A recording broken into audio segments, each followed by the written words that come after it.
किसी को हिजाब पे परेशानी होने लगी, किसी को नमाज पे होने लगी, किसी को अजान पे होने लगी, तो किसी को मस्जिद पे होने लगी, तो किसी को मदरसे पे होने लगी। ये इस सिलसिले को आखिर अब कब तक जारी रहेगा? ज्ञानवापी मस्जिद में, इसके बाद मथुरा के बाद ताजमहल, कुतुब मीनार, दिल्ली की जामा मस्जिद और 3000 मस्जिदों पे जब ये लोग क्लेम करते हैं तो देश का हाल क्या होगा कि ये सोचने की बात है।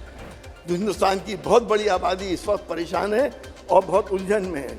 अलीगढ़ मुस्लिम यूनिवर्सिटी और जामिया मिलिया इस्लामिया का बजट क्यों कम किया गया? ऐसा भी है जो नेगेटिव चीज़ें भी हुई हमारे देश में, जो हमने देखा इस लोकसभा के अंदर कुछ कानून ऐसे बने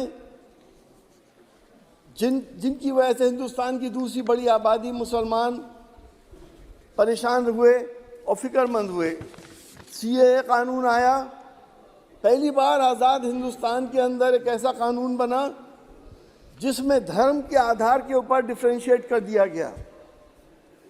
अगर श्रीलंका से, बर्मा से, बांग्लादेश से, पाकिस्तान से अगर कोई मुसलमान प्रताड़ित होकर हिंदुस्तान की शरण में आना चाहता है तो उसको नागरिकता नहीं दी जाएगी, बाकी सबको दे दी जाएगी। सर, क्या ये हमारे कानून के दायरे में ये बात सही है? इसी तरह से आर्टिकल 370 हटाया गया। आर्टिकल 370 हटा, लेकिन 371 नहीं हटाया गया। हमसे कहा गया कि आतंकवाद ख़त्म होगा, लेकिन सर मैं यकीन से कहता हूं कि मैं अभी कश्मीर होकर आया हूं। कश्मीर के लोगों के अंदर जितना बड़ा डिससेटिस्फैक्शन है उसका शायद अंदाज़ा हमारी पार्लियामेंट को नहीं है। हर दूसरे दिन कोई ना कोई आतंकवादी घटना होती है। तो आर्टिकल 370 हटने से कश्मीर को क्या मिला? मुसलमानों के शरीयत में मुदाखलतें हुई, 3 तलाक का बिल आया।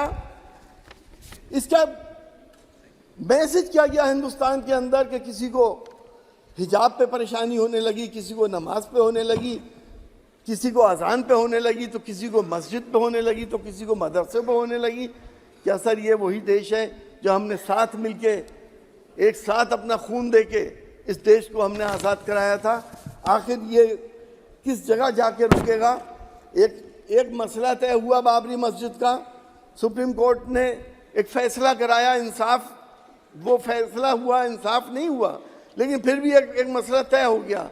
अब दूसरी मस्जिद का काम शुरू हो गया, उसमें भी एक जज साहब जो रिटायर होने वाले थे अगले दिन, उन्होंने एक फैसला दे दिया ज्ञानवापी मस्जिद में। इसके बाद मथुरा के बाद ताजमहल, कुतुब मीनार, दिल्ली की जामा मस्जिद और 3000 मस्जिदों पे जब ये लोग क्लेम करते हैं तो देश का हाल क्या होगा कि ये सोचने की बात है। पार्लियामेंट को और हम सब लोगों को इस पे गंभीरता से सोचना पड़ेगा कि हम अपनी आगे आने वाली नस्लों को क्या दे के जा रहे हैं। प्यार मोहब्बत दे के जा रहे हैं या नफरतें दे के जा रहे हैं? ये इस सिलसिले को आखिर अब कब तक जारी रहेगा? ये सिलसिला बंद होने चाहिए। सर, एपिडेमिक की बात हुई, मैं अपने साइंटिस्ट को मुबारकबाद देता हूं कि उन्होंने बहुत जल्दी वैक्सीन तैयार करी और सस्ती तैयार करी। वैक्सीन हमने तमाम दुनिया में सप्लाई करी, लेकिन उस एपिडेमिक्स में हमने आंकड़े क्यों छुपाए? हमारी सरकार कहती है कि तकरीबन 5 लाख लोग मारे गए, लेकिन वर्ल्ड हेल्थ ऑर्गेनाइजेशन कहता है कि हिंदुस्तान के अंदर 50 लाख लोग मरे कोविड से। छुपाने की जरूरत क्या है? कि इसमें सरकार जिम्मेदार थोड़ी है, ये तो क्या एपिडेमिक था। देश के अंदर वो दौर भी हमने देखा था कि जब मरीज जाते थे तो उनको आईसीयू नहीं मिल रहा था, उनको ऑक्सीजन नहीं मिल रही थी। दिल्ली के अस्पतालों के बाहर एम्बुलेंस के अंदर लोगों की मौतें हो गई, और जब मौत होने के बाद शमशान घाट इंसान पहुंचा है तो उसको लकड़ी नहीं मिली, गंगा के किनारे उसको दबा दिया गया और उसकी लाशों को जानवरों ने नोचा। कोई तो जिम्मेदारी ले इस बात की। क्या ये वैसे ही हो गया? कौन जिम्मेदार है? यकीनी तौर पे जो सरकार हैं वो इस बात की जिम्मेदार हैं और बड़ी बड़ी बातें करते हैं, पीठ थपथपाते हैं, लेकिन हुआ क्या असल में? एक बहुत बड़ा विवाद फलस्तीन का और इसराइल का हुआ। हमारी सरकार ने 5 घंटे के अंदर इसराइल की हिमायत करने का ऐलान कर दिया। तमाम दुनिया जानती है और हम सब, कोई भी आदमी आतंकवाद का सपोर्ट नहीं करता, लेकिन अगर कोई स्टेट आतंकवादी हो जाए जो बच्चों को ना देखे, बच्चों को मार दे, महिलाओं को मार दे, बुजुर्गों को मार दे, इनोसेंट लोगों को मार दे, तो क्या हमारा फर्ज नहीं बनता कि उसका भी हम विरोध करें?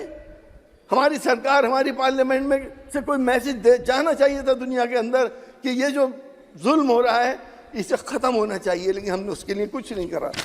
आप कहते हैं कि धर्म के आधार पर हम किसी से भेदभाव नहीं करते। हमने देखा पिछले दिनों, और हमने पार्लियामेंट में कई बार इस बात को उठाया कि आधुनिक टीचर्स मदरसों में रखे गए थे जिनकी तनख्वाहें 50 महीने से नहीं मिली थी। जब हमने ये बात यहाँ रखी तो आपको मालूम है नतीजा क्या हुआ कि अब वो आधुनिक टीचर्स भी ख़त्म कर दिए गए। ये लोग प्राइमरी बच्चों को पढ़ाते थे, लाखों बच्चों को पढ़ाते थे। हमारे उत्तर प्रदेश के अंदर जितने बेसिक सरकारी स्कूल हैं उनमें जितनी बच्चों की तादाद थी उनसे ज़्यादा बच्चों को ये लोग पढ़ाते थे, उन्हें ख़त्म कर दिया गया। तनख्वाह तो देने की बात दूर हुई। हमने देखा कि जो मुसलमानों के स्कॉलरशिप्स थे, मौलाना आज़ाद स्कॉलरशिप, उसे ख़त्म कर दिया गया। मेरिट कम मीन्स जो रिसर्च स्कॉलर्स को मिलते थे उसको ख़त्म कर दिया गया। तो आप कहते हैं हम डिस्क्रिमिनेट नहीं करते। अलीगढ़ मुस्लिम यूनिवर्सिटी और जामिया मिलिया इस्लामिया का बजट क्यों कम किया गया? सर एक मिनट, हम आपसे ये बात कहना चाहते हैं और पूरी पार्लियामेंट के अंदर कहना चाहते हैं कि हम उस वक्त तक विकसित भारत नहीं हो सकते जब तक हम सांप्रदायिक सौहार्द को नहीं बना लेंगे देश में। हिंदुस्तान की बहुत बड़ी आबादी इस वक्त परेशान है और बहुत उलझन में है। उसको अपने मुस्तकबिल का, अपने फ्यूचर के लिए बहुत ज़्यादा फिक्रमंद है। बहुत बहुत शुक्रिया।